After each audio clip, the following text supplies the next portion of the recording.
বলছি, আস্তে আস্তে সেগুলো আসছে। তো এগুলো আমাদের বুঝতে হবে, কারণ কাশ্মীরের যে ঘটনাটা ঘটানো হয়েছে সেটা কিন্তু পুরো প্ল্যান মাফিক ঘটানো হয়েছে।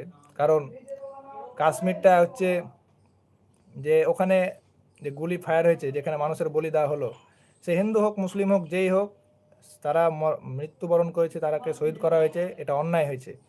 কিন্তু কি কারণে হয়েছে এটা জানলে আপনি অবাক হয়ে যাবেন। আগামী 10 বছরের মধ্যে ব্যাটারি যে লিথিয়াম, ওখানে কিন্তু যুদ্ধটা লিথিয়ামের জন্য হয়েছে। কাশ্মীরে কিন্তু লিথিয়াম পাওয়া গেছে। লিথিয়াম ব্যাটারির মধ্যে, বুঝতে পারছেন তো, ব্যাটারিতে কাজ করে। তো এখন সামনে যে 10 বছর, সে 10 বছরে কিন্তু ব্যাটারির যে ইটা আছে, মানে মার্কেট এখন বুম হবে। কারণ আস্তে আস্তে তারা এই যে ডিজেল পেট্রোল এসব বন্ধ করে দিচ্ছে এবং ব্যাটারি চালিত, তার জন্য সে আদানি আম্বানিকে সঁপে দেওয়া হবে। আর সুইজারল্যান্ডের মতন মানে কস্টলি করে দেওয়া হবে, যেন সেখানে সাধারণ মানুষ ওখানে না যায়। তো সেই হিসাবে ওখানে আস্তে আস্তে কিন্তু কবজা করা হচ্ছে, যেন সাধারণ মানুষ ওখানে আর ঘুরতে না যায়। তার জন্য কাশ্মীরে এই যুদ্ধ খেলা হলো, লিথিয়ামের যুদ্ধ।